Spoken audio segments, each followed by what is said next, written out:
Se lo facciano loro all'inizio, per carità.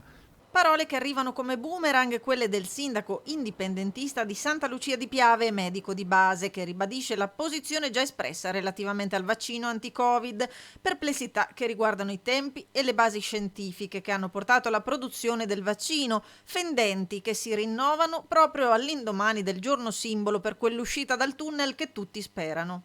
Avere tutta questa fretta dicendo che c'è una soluzione quando il vaccino non ha dimostrato, c'è troppo poco tempo, cioè abbiamo cominciato un anno fa e adesso funziona già il vaccino.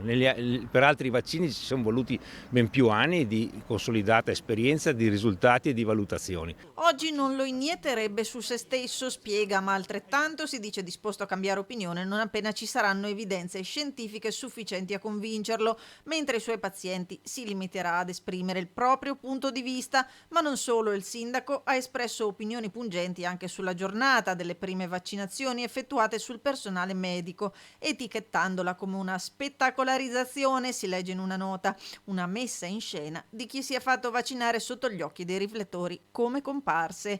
Parole che si fanno largo nella giungla dell'indecisione, destinate con ogni probabilità a non passare inosservate.